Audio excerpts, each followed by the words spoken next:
হাদিসটা অনেক লম্বা, আমি খুব শর্ট করে মূল জায়গাটা বলছি। আল্লাহ নবী সাল্লাল্লাহু আলাইহি ওয়াসাল্লাম যখন ওহী প্রাপ্ত হলেন, আপনারা জানেন উনি ভয় পেয়েছিলেন।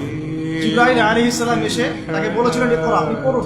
তিনি বলেছেন মা আনা বিকারি, আমি তো পড়তে জানি না। তখন বলা হচ্ছে পড়ুন, আবার বলছেন আমি তো পড়তে জানি না। চেপে ধরা হচ্ছে, ছেড়ে দেওয়া হচ্ছে, চেপে ধরা হচ্ছে, ছেড়ে দেওয়া হচ্ছে, 3 বার চেপে ধরা হয়েছে। একটু চিন্তা করতে পারি কিনা আমরা, যদি কোনো জিনও এসে আমাকে চেপে ধরে তাহলে কি অবস্থা হবে? জিন তো খুব বেশি শক্তিশালী না। আউযু বিল্লাহি মিনাশ শাইতানির রাজিম পড়লেই চলে যাবে, অথবা আউযু বিকালিমাতিল্লাহি তাম্মাতি মিন শাররি মা খালাক পড়লে চলে যাবে, অথবা বিসমিল্লাহিল্লাযী লা ইয়াদুররু মা ইসমিহি শাইউন ফিল আরদ ওয়ালা ফিস সামা ওয়া হুয়াস সামিউল আলিম পড়লে ইনশাআল্লাহ চলে যাবে। এখন ফেরেশতা চেপে ধরলেন, তাহলে তো ব্যাপারটা অনেক কঠিন, অনেক বার্ডেন তার মাথায় তখন ছিল, বুকের মধ্যে ভার। এই অবস্থায় তিনি যখন বাসায় এসেছেন, খাদিজা রাদিয়াল্লাহু আনহাকে তিনি একটা কথা বলেছেন, খাশিত ওয়াকাদ খাশিতু আলা নাফসি, আমি আমার নিজের নফসের উপরে ভয় পাচ্ছি। আপনারা পড়ে দেখেন, সহিহ বুখারীতে আছে প্রথম খণ্ডে ওহী অধ্যায়। এই জায়গায় খাদিজা রাদিয়াল্লাহু আনহা 4টা থেকে 5টা বাক্য বলেছেন তার সম্পর্কে। 1, আপনি এতিমের দেখাশোনা করেন। 1, আপনি বিধবাদের খোঁজ খবর নেন। আপনি মুসাফিরদের খাবার দেন। হ্যাঁ, আপনি অসহায়ের পাশে দাঁড়ান। আল্লাহ রাব্বুল আলামিন আপনাকে ধ্বংস করবেন না ইনশাআল্লাহ। তিনি কিন্তু নবী এই মাত্র হলেন, আর এই কথাগুলো নবুয়তের আগের চারিত্রিক বৈশিষ্ট্য ব্যাখ্যা করছে। নবী সাল্লাল্লাহু আলাইহি ওয়াসাল্লামের বয়স তখন 40, বিয়ে হয়েছে 25-এ। 25 থেকে 40 কত হলো? 15 বছর। এই 15 বছরে খাদিজা রাদিয়াল্লাহু আনহা দেখেছেন নবী সাল্লাল্লাহু আলাইহি ওয়াসাল্লাম মিসকিনদের পাশে থাকেন, তিনি এতিমের দেখাশোনা করেন, তিনি বিধবাদের খোঁজ খবর নেন, মুসাফিরদের অন্নদান করেন, মিসকিনদের পাশে থাকেন। মানে তিনি কারো প্রতি জুলুম করেন না, তিনি খুবই মানবিক একজন মানুষ, এবং তার চারিত্রিক বৈশিষ্ট্য অনন্য সুন্দর। ইনশাআল্লাহ আল্লাহ আপনার কোনো ক্ষতি করবেন না, এটা তার স্ত্রী তাকে বুস্ট আপ করলেন পিছন থেকে। এখন নবুয়তের আগের এই গুণাবলীগুলো কি আমরা অর্জন করতে পেরেছি? নবুয়তের আগের এই চারিত্রিক গুণাবলীগুলোই কি আমাদের নেতৃবৃন্দের মধ্যে আছে কিনা? নেতৃবৃন্দ বলতে আমরা সবাই বোঝাচ্ছি মনে করেন, আমাদের মধ্যে আছে কিনা? আমরা সবাই কোনো না কোনো জায়গায় দায়িত্বশীল, বাড়ির বা মসজিদের বা ব্যাংকের বা অর্থনীতির বা রাজনীতির।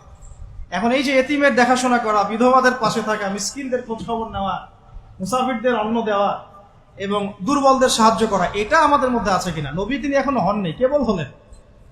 নবুয়তের আগের গুণাবলী নবীজি বলছেন ইন্নামা বুইসতু লিউতাম্মিমা মাকারিমাল আখলাক, আমি উত্তম চরিত্রকে পূর্ণতা দেওয়ার জন্যই প্রেরিত হয়েছে।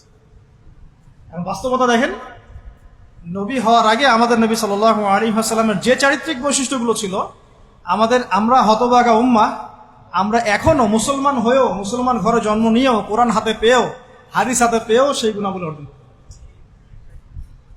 অগণিত মুসলমান জিনা করে, অগণিত মুসলমান সুদ খায়, অগণিত মুসলমান ঘুষ খায়, অগণিত নেতৃবৃন্দ দুর্নীতি করেন। সবার কথাই বলছি, আমরাও দুর্নীতি করি। যেমন আমরা যে লেকচার দিতে বসেছি, আমি যদি আমার হক আদায় না করি, এটাও আমার ইলমের উপর দুর্নীতি হবে কি না? কারণ আমাকে যদি কোনো প্রশ্ন করেন যে প্যালেস্টাইন এখন যে ইস্যু চলছে, এটার কি জবাব হবে, আমি যদি আমার স্বার্থ চিন্তা করে পাশ কাটিয়ে ডানে বামে অ্যান্সার দিই, দুর্নীতি করলাম ইলমের সাথে। তো দেখুন নবী সাল্লাল্লাহু আলাইহি ওয়াসাল্লাম এই গুণাবলীগুলো আছে কিনা? আমরা সুদ খাচ্ছি, আমরা জিনা করছি। আপনি 5% মানুষ খুঁজে পাবেন না এখন যারা সুদ খায় না।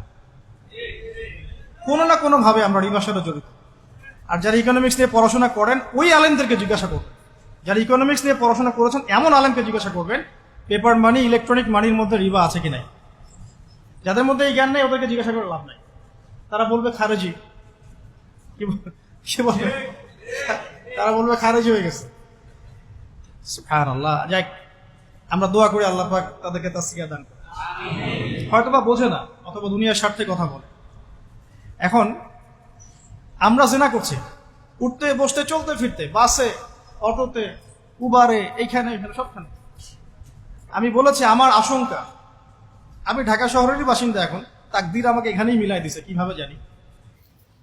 আসলে আল্লাহ রাব্বুল আলামিন মানুষের কিবোধ পছন্দ করেন না। আমাকে ফ্রি একটা ফ্ল্যাট দিলেও ঢাকাতে আমি থাকবো না কখন। এটা আমি বলেছিলাম আজকে থেকে 5 বছর আগে, 6 বছর আগে। আল্লাহ রাব্বুল আলামিন হয়তো এই কথাটা পছন্দ করেন। কারণ আল্লাহ পাক কারো কিবর অহংকার এরকম শক্ত কথা পছন্দ করেন না, মেবি, আল্লাহ ভালো জানেন।